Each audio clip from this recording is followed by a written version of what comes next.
Oke, silakan teman-teman mau ada pertanyaan? Oke, mungkin buat Kak Rahel ini kan sebagai debut pertamanya juga ya, apalagi di horor gitu. Nah, mungkin bisa dijelasin nggak sih Kak Tantangannya seperti gitu. apa ya? Tantangannya karena ini pertama aku di horor, baru pertama kali ngerasain syuting, dimulai dari jam 6 sore sampai jam 5 gitu, baru istirahat kayak kebalik gitu loh jam tidurnya. Itu baru pertama kali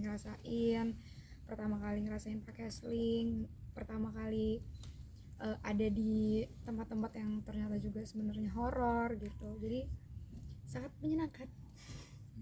Tidak terlihat Ya, gitu. Sebelumnya kan juga diceritakan bahwa kalian berdua banyak diskusinya gitu, mungkin seperti apa sih diskusinya gitu untuk apalagi untuk garapan film ini gitu? gimana cara? Ya pokoknya kalau diskusinya sebenarnya gimana cara pandang Erwina ke Tri dan Tri ke Erwina gitu, kayak bagaimana kita saling membutuhkan ternyata satu sama lain. Jadi biasanya emang beberapa scene yang kita laluin berdua itu kita pasti ngobrol dulu gitu, apalagi kan mungkin ada beberapa adegan yang Rachel juga aku take duluan, nanti baru aku ngeliat Rachel gitu, jadi aku diskusi dulu apa yang lo mau lakuin dan lain-lain. Dan ada beberapa dialog juga yang kita diskusin, kira-kira cocok nggak sih Tri sama Erwina berdialog kayak gitu. Tadi disebutkan juga bahas soal menjadi seorang aktor gitu, apalagi Kak Rachel kan baru nih, mungkin apa sih pelajaran yang paling dikasih tahu gitu dari Kak Tasya sendiri? Sebenarnya kalau aku mungkin lupa ya, tapi kayaknya menghargai proses sih, karena kan proses buat jadi aktor maksudnya kan Rachel, aku juga pasti kan harus melalui gitu, jadi harus sabar aja gitu, jadi jangan terlalu nge-push dirinya tuh, juga tahu limitnya gitu, tapi tetap harus berusaha dan tetap mau belajar. Kalau dari kakak sendiri gitu ya, kan kalau misalkan dilihat cinta banget sama acting gitu, tapi ada nggak sih sisi lain yang sebenarnya orang nggak tahu kamu tuh sukanya apa, cintanya apa? Aku mungkin yang sisi lain yang orang Nggak tahu. apa ya, kayak semua orang tahu deh aku sukanya apa, karena aku nggak tipe orang yang nggak nutup-nutupin apapun yang aku suka. Olahraga, terus juga kayak kemarin lumayan belajar sama Muhammad kan. Kita nggak tahu kok dia suka K-pop.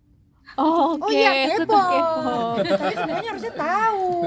Ya aku suka K-pop gitu. Kayak kemarin baru lihat list apa aja yang aku denger. Ya 2000 berapa menit aku dengerin K-pop gitu. Itu doang sih. Walaupun muka aku nggak kelihatan kayak pecinta K-pop, tapi aku suka K-pop. Thank you kan. Diingatkan gitu. Apa pendapat kalian mungkin bertiga tentang tulang punggung keluarga? Siapa duluan mungkin? Kan pendapatnya dia nggak apa-apa ya, itu anggap aja sodako ya. Nggak, sebenarnya ini mau ngejawab serius apa enggak nih? Sebenarnya kalau culture tulang punggung keluarga itu cuma ada di Indonesia ya gitu. Kalau di negara-negara luar yang sudah negara-negara maju tuh nggak ada sistem tulang punggung keluarga, itu nggak ada, karena setiap anak itu harusnya bertanggung jawab atas dirinya masing-masing gitu, dan orang tua tuh sangat bertanggung jawab penuh dengan anak-anaknya gitu.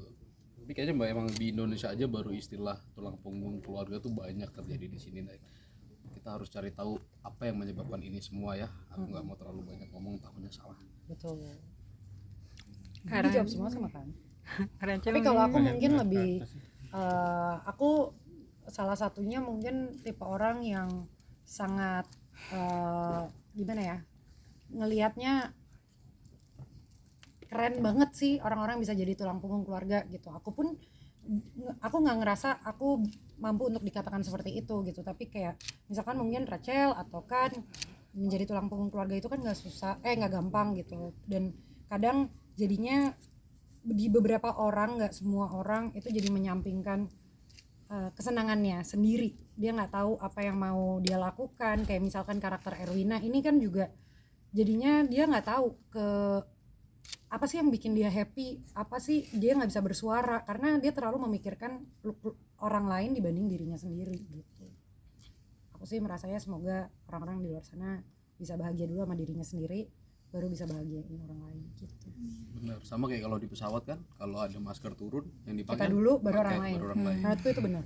Jadi emang kita harus nggak apa-apa kok nolong diri sendiri dulu, baru nolong Orang lain.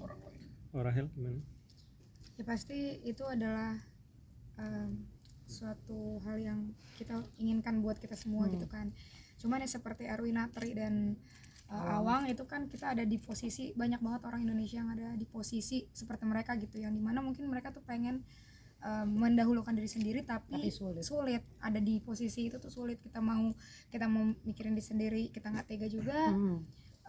Belum lagi omongan orang kan, karena ternyata juga masih banyak di Indonesia yang kalau misalnya maksudnya kalau anak udah besar itu, kalau sampai dia nggak ngirim duit ke ibunya tuh udah dibilang durhaka gitu. Jadi ya menurut aku jadi tulang punggung itu pastinya berat, dan walaupun di balik dari beban itu pasti ada suatu hal yang memuaskan lah, pasti kita puas lah ngelihat orang tua atau anak-anak kita bahagia. Tapi ya gitu, berat tapi ada blessingnya juga sih. Betul. Karena kan pasti didoain juga, apalagi sama orang tua kan pasti doa orang tua paling lancar makmur jaya.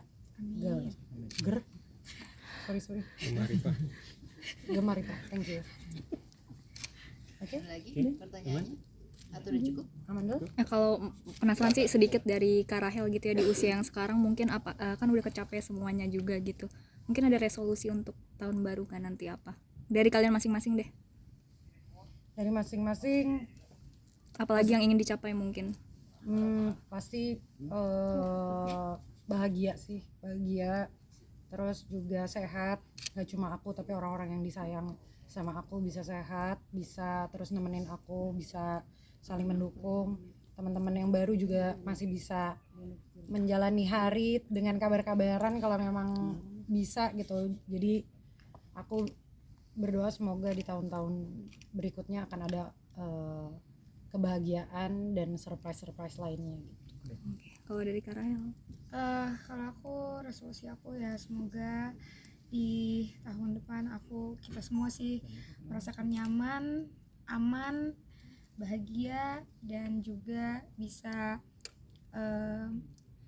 bahagia dari hal-hal kecil. Kayak sekarang nih aku di interview kayak gini, aku Happy, that's right motherfucker.